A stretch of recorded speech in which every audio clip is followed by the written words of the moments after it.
আমি লেক টাউনে থাকি।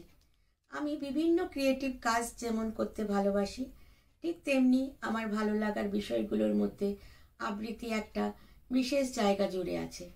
শ্রীমতীর দরবারে যে সরস্বতী পুজো স্পেশাল সান্ধ্য বৈঠকের আয়োজন করেছে, তাতে আমি আজ কবি শঙ্খ ঘোষের লেখা কবিতা মিথ্যে কথা কবিতাটি আবৃত্তি করে শোনাচ্ছি।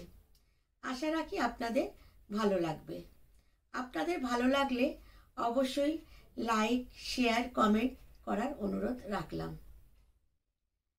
মিথ্যে কথা, কবি শঙ্খ ঘোষ। লোকে আমায় ভালোই বলে, দিব্যি চলনসই, দোষের মধ্যে একটু নাকি মিথ্যে কথা কই।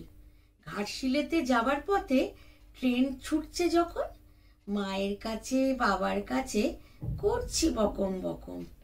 হঠাৎ দেখি মাঠের মধ্যে চলন্ত সব গাছে এক এক রকম ভঙ্গি ফোটে, এক এক রকম নাচে।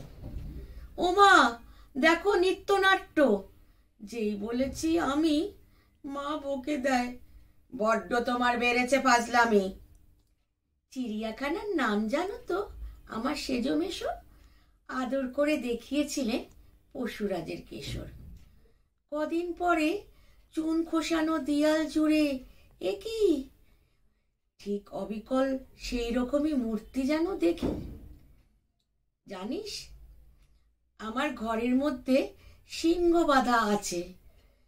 শুনতে পেয়ে দিদিমণি অমনি বলেন, শোনো, এসব কথা আবার যেন না শুনি কক্ষনো।